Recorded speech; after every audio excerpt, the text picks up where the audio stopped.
56% of Americans cannot cover a $1,000 emergency. Not a medical crisis, not a lawsuit, a busted transmission, a cracked furnace, one bad Tuesday. More than half the country is one unlucky phone call away from financial ruin. And here's what nobody tells you. Most of them have jobs, good jobs. This isn't about income. It never was. So what's actually going on? Your brain is working against you. Literally, and I can prove it. Researchers at Princeton ran a study on sugarcane farmers in India. These farmers earn most of their income once a year, right after harvest. The rest of the year, they're broke. Same people, same IQ tests, same farms. But here's what the data showed. Before harvest, when money was tight, their cognitive performance dropped by 13 to 14 IQ points. That's the equivalent of losing a full night's sleep.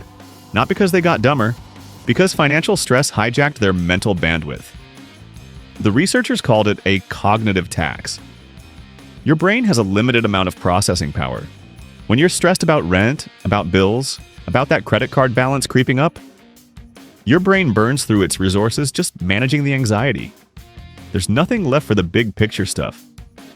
Planning, strategy, long-term thinking, gone. And it gets worse. There's a phenomenon called tunneling. When you're financially stressed, your brain narrows its focus to what's directly in front of you. Survival mode. You can see the bill due Friday, you can see the grocery list, but you literally cannot think about your retirement account or an investment opportunity or even switching to a cheaper phone plan. It's not laziness, it's neurobiology. Your prefrontal cortex, the part of your brain responsible for planning and decision-making, gets throttled. Think about what that means. The people who need to make the best financial decisions are neurologically the least equipped to make them. That's not fair, but it's real. Now you might be thinking, okay, but this only affects people who are actually broke, right? Wrong. The Federal Reserve's 2024 survey found that 37% of Americans can't cover a $400 emergency without borrowing or selling something. And a Bankrate survey from the same year showed that the $1,000 number, 56%. These aren't just minimum wage workers. A huge chunk of people earning six figures live paycheck to paycheck too.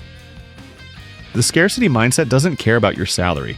It cares about the gap between what you have and what you think you need. Someone making $120,000 a year with a $7,000 mortgage, 2 car payments, and private school tuition. They're running the same stressed-out mental software as someone making $35,000. And here's the part that really stings. According to the World Economic Forum, most of your financial behavior was programmed before you turned 12. The way your parents talked about money or didn't talk about it. Whether they said things like, "We can't afford that," or "money doesn't grow on trees," or "rich people are greedy." Those phrases didn't just bounce off you. They wired into your subconscious and became your default operating system for decades. So you've got a brain that taxes itself under stress, a tunnel vision that blocks long-term thinking, and a set of money beliefs you didn't even choose. That's 3 invisible forces working against you every single day. And you wonder why you're not getting ahead. Now look at the numbers.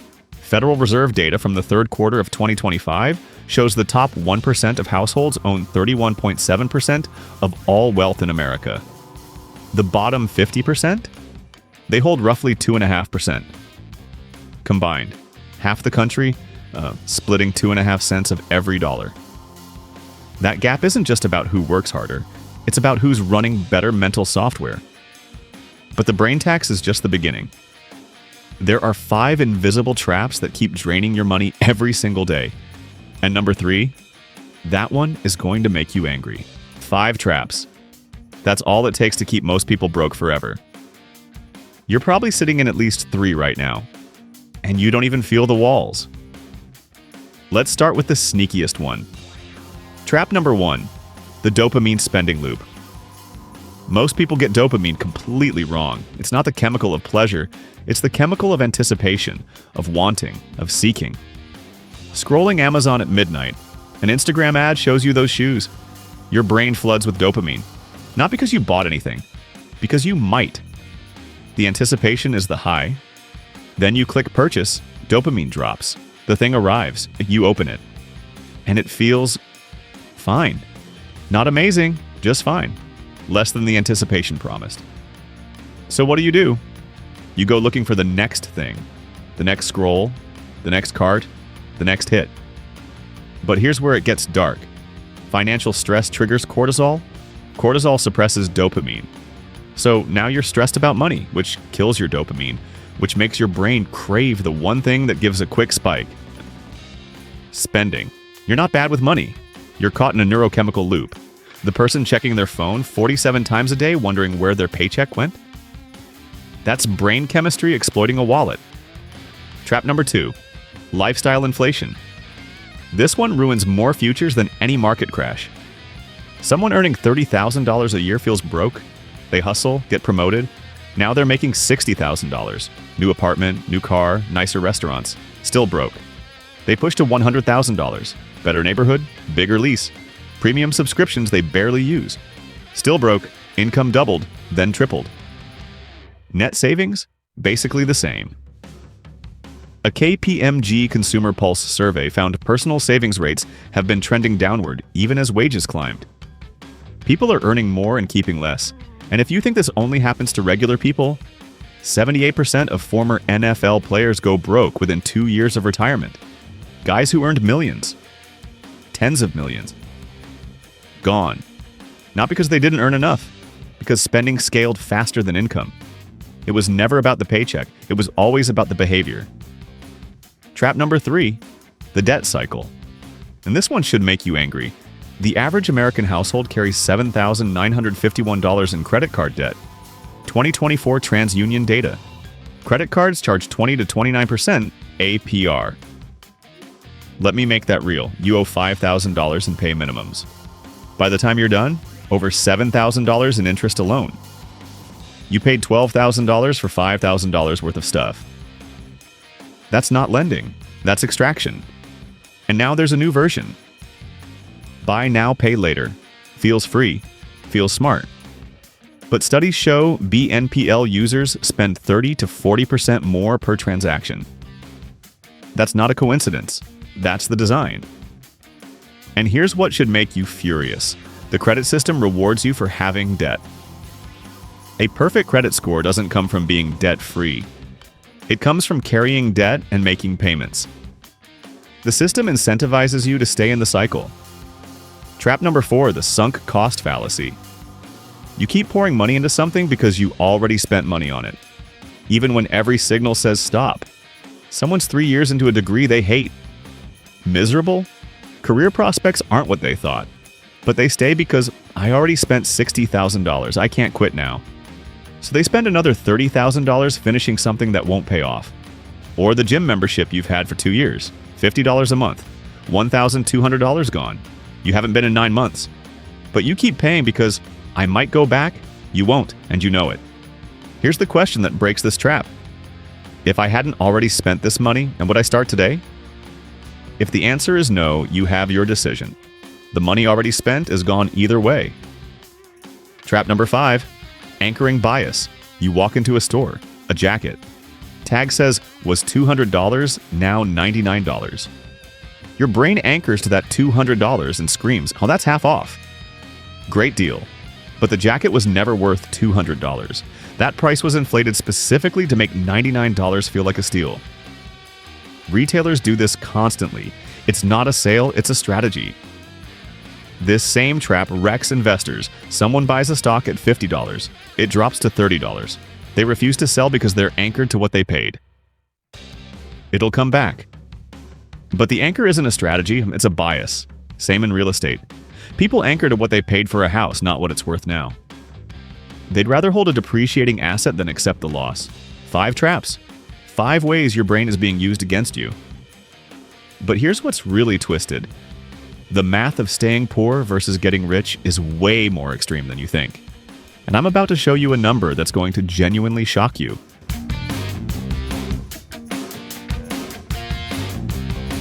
All right, you know your brain is fighting you. You know the traps. Now let me show you the math, because once you see these numbers, you can't unsee them. Let's talk about Warren Buffett. As of 2025, the man's net worth topped $100 billion. Everybody knows that. But here's what almost nobody thinks about. 99.7% of that wealth came after his 50th birthday. Read that again. He didn't make his fortune in some genius decade. He made it by not stopping. Buffett bought his first stock at 11 years old. By 30, he had about $1 million. Solid, right? By 50, $250 million. Impressive. But then something wild happened. From 50 to 90, that number exploded to over $100 billion. Same guy, same strategy. The only variable that changed was time. And that's the thing nobody wants to hear. Getting rich is boring. It's slow. It's painfully unsexy for the first 15, 20 years. But the math is doing backflips behind the scenes. That's compound interest. Your money earns returns. Then those returns earn returns. Then those returns earn returns. It's a snowball rolling downhill and the hill never ends. Let me make this concrete. You invest $10,000 at age 25. Average return of 10% a year, that's roughly the S&P 500 historical average. You don't add a single dollar. By 55, that 10 grand has become about $174,000. Now, same 10,000, same return. But you start at 35 instead. By 55, only 67,000. Waiting 10 years cost you $107,000 on a single $10,000 investment. You didn't lose money, you lost time. And time is the one thing you can't earn back.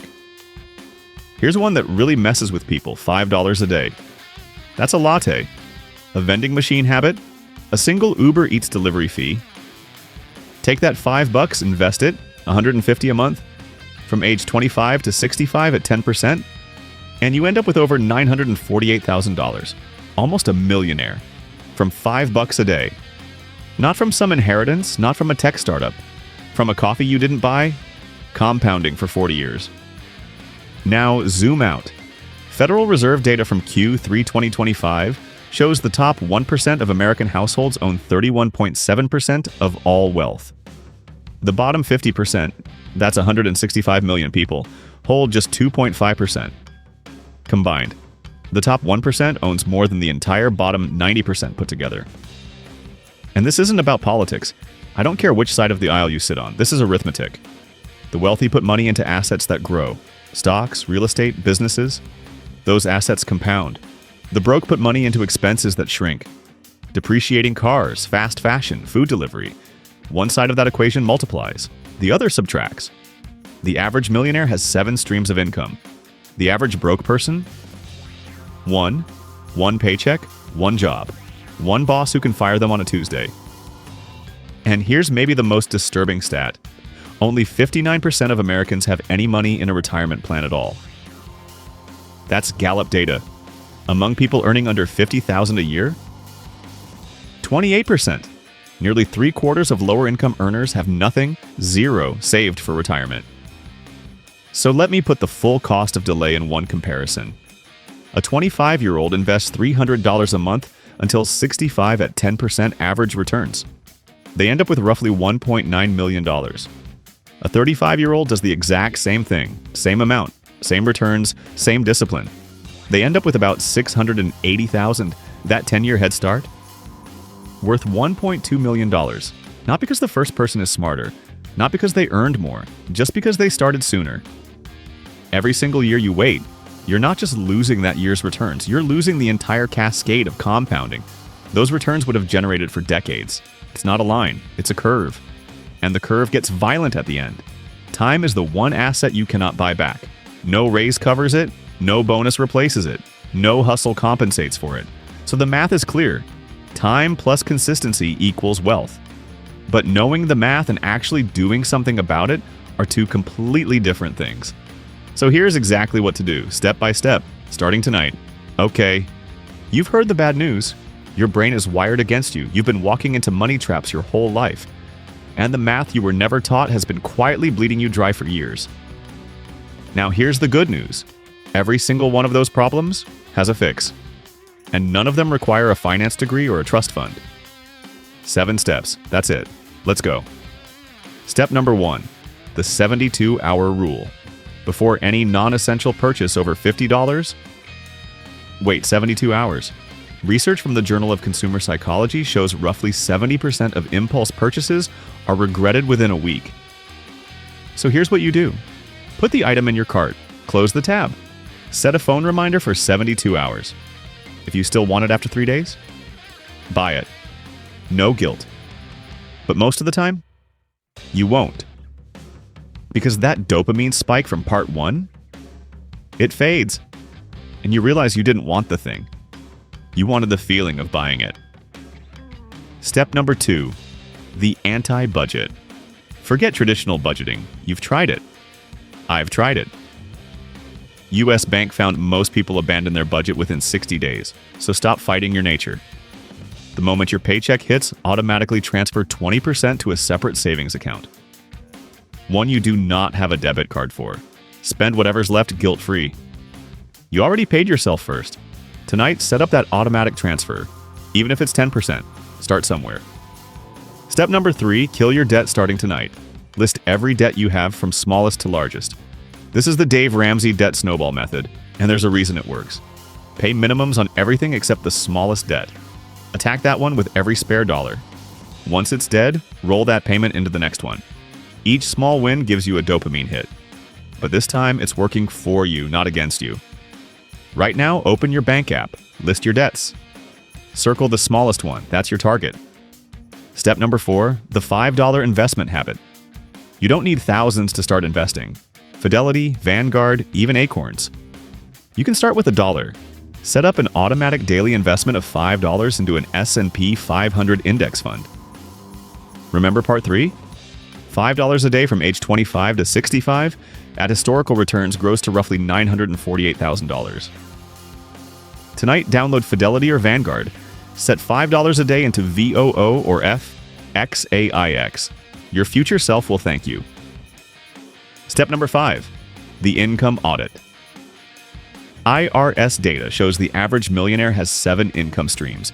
You probably have 1. List every skill you have. Circle the one someone would pay for. Excel skills, freelance data analysis on Upwork, writing, copywriting, photography, event shooting. The goal isn't to replace your job. It's to add 1 stream this month. Create an Upwork or Fiverr profile tonight. List 1 service, price it low to get your first review. Step number 6, the subscription purge.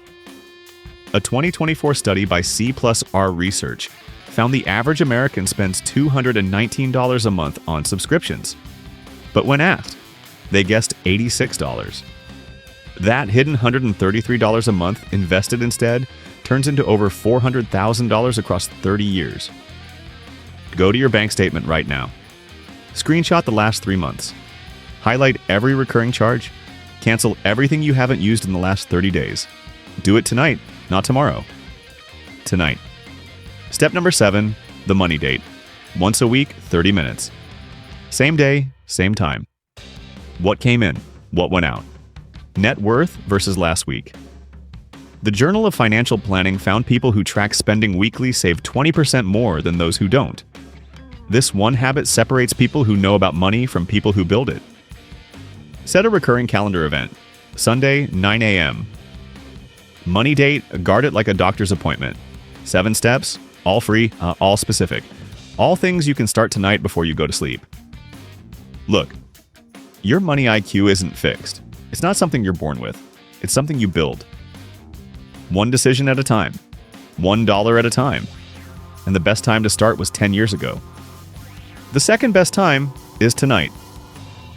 So close this video. Pick 1 step, just 1, and do it before your head hits the pillow. Because a year from now, you'll wish you started today. And if this changed how you think about money, share it with someone who needs to hear it.